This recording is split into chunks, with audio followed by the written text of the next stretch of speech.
दोस्तों बात करिए कि पीएम आवास योजना ग्रामीण માટે જો તમે ઓનલાઈન ફોર્મ ભર્યું છે તો અહીંયા નવું લિસ્ટ જે મૂકવામાં આવ્યું છે તેની અંદર તમારું નામ છે કે નહીં કેવી રીતે ચેક કરી શકાય તે માટે તમારે ગૂગલમાં જવાનું છે અને ગૂગલમાં જઈને સર્ચ કરવાનું છે પીએમએવાય ગ્રામીણ। જેવું તમે પીએમએવાય ગ્રામીણ લખીને સર્ચ કરશો તમને પહેલી જ વેબસાઇટ અહીંયા જોવા મળી જશે।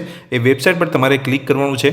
જેવું તમે વેબસાઇટ પર ક્લિક કરશો તો આપણે અહીંયા આપણે નવા લિસ્ટની અંદર તમારું નામ છે કે નહીં પીએમ આવાસ યોજના ગ્રામીણ માટે એ ચેક કરવા માટે તમારે અહીંયા જે 3 લાઇન જોવા મળે છે એ 3 લાઇન પર તમારે ક્લિક કરવાનું છે।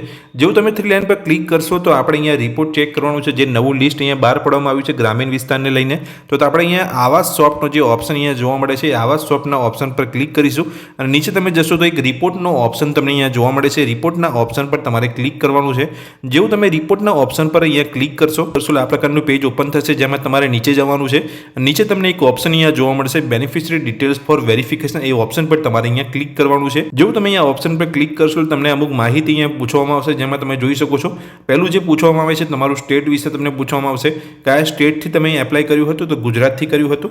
નીચે જશો તો બીજો એક ઓપ્શન તમારે અહીંયા ઓપન થશે જેની અંદર તમને પૂછવામાં આવશે તમે કયા જિલ્લાથી અહીંયા એપ્લાય કર્યું હતું તો જે જિલ્લાથી તમે અહીંયા ફોર્મ ભર્યું હતું એ જિલ્લો તમારે અહીંયા પસંદ કરી લેવાનો છે। આજે અને જિલ્લો પસંદ કરી લીધા પછી તમને બીજો એક ઓપ્શન નીચે ઓપન થશે જેમાં સિલેક્ટ લખેલું છે તેની પર તમે જેવું ક્લિક કરશો તમારો જે અહીંયા તાલુકો છે તમને પૂછવામાં આવશે તમારો તાલુકો તમારે અહીંયા પસંદ કરી લેવાનો છે। તમે અહીંયા તાલુકો પસંદ કરી લેશો એટલે ફરી એક બીજો એક ઓપ્શન તમને સિલેક્ટ કરીને જોવા મળશે જેની અંદર તમારે તમારું ગામ પસંદ કરવાનું છે જે પણ ગામથી તમે અહીંયા ફોર્મ ભર્યું હતું। ગામ પસંદ કરી લીધા પછી તમને બીજો એક ઓપ્શન અહીંયા જોવા મળશે જોઈ શકો છો તમે કયા વર્ષે પીએમ આવાસ યોજના ગ્રામીણની અંદર એપ્લાય કર્યું એટલે કે ઓનલાઈન તમે ફોર્મ ભર્યું હતું તો આપણે 24-25 ની અંદર ઓનલાઈન ફોર્મ ભર્યું હતું તો આપણે 24-25 આપણે સિલેક્ટ કરવાનું છે। તમે અહીંયા વર્ષ સિલેક્ટ કરી લેશો તો બીજો એક ઓપ્શન અહીંયા સિલેક્ટ કરીને તમને જોવા મળે છે તો કઈ યોજનાની અંદર તમે અહીંયા માહિતી મેળવવા માંગો છો તો પહેલો જ તમને ઓપ્શન જોવા મળે છે પ્રધાનમંત્રી આવાસ યોજના ગ્રામીણ માટે તે ઓપ્શન આપણે અહીંયા સિલેક્ટ કરી લેવાનું છે।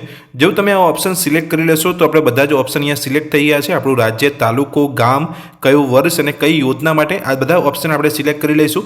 ત્યારબાદ જેવું તમે નીચે આવશો તમને એક કેપેચા અહીંયા જોવા મળે છે ગણતરીનો એ ગણતરી કરીને તમારે જે કેપેચાનો જે જવાબ આપતો હોય એ લખીને તમારે નીચે અહીંયા સબમિટ પર ક્લિક કરવાનું છે। જેવું તમે આ કેપેચાની ગણતરી કરીને જવાબ લખીને સબમિટ પર ક્લિક કરશો એટલે તમારો ગામનો રિપોર્ટ છે અહીંયા પીએમ આવાસ યોજના ગ્રામીણની અંદર કેટલા લોકોનો લાભ મળશે એ રિપોર્ટ તમને અહીંયા જોવા મળી જશે અને રિપોર્ટ તમે અહીંયા ડાઉનલોડ પણ કરી શકો છો। એક્સેલની અંદર પણ ડાઉનલોડ કરી શકો છો અને પીડીએફની અંદર પણ તમે ડાઉનલોડ કરીને જોઈ શકો છો। તમારા ગામને પૂરું લિસ્ટ જોવા મળશે જેની અંદર દરેકના નામ હશે જે લોકોને અહીંયા લાભ મળવાનો છે તો અહીંયા નીચે જશો તો તમને અહીંયા પૂરી ફાઇલ પણ જોવા મળી જશે તમે ડાઉનલોડ પણ કરી શકો છો અને અહીંયા નામ જોઈ પણ શકો છો। આ લિસ્ટની અંદર તમને તમામ માહિતી ખ્યાલ આવી જશે કે કયા વ્યક્તિનું નામ અંદર છે અને કયા વ્યક્તિને આ યોજનાની અંદર લાભ મળશે। જો તમારું નામ છે તો તમને અહીંયા યોજનાની અંદર ચોક્કસથી લાભ મળશે। તો દોસ્તો આ વિડીયો અંદર મેં તમને માહિતી આપી કે જે નવું લિસ્ટ વેબસાઇટ પર મૂકવામાં આવ્યું છે તેની અંદર તમારું નામ છે કે નહીં તમે કેવી રીતે ચેક કરી શકો છો લિસ્ટને તમે કેવી રીતે ડાઉનલોડ કરી શકો છો। આ માહિતી જો તમને ગમી હોય તો વિડીયોને લાઇક કરજો ચેનલ પર નવા છો તો ચેનલને સબસ્ક્રાઇબ કરી રાખજો। Thank you.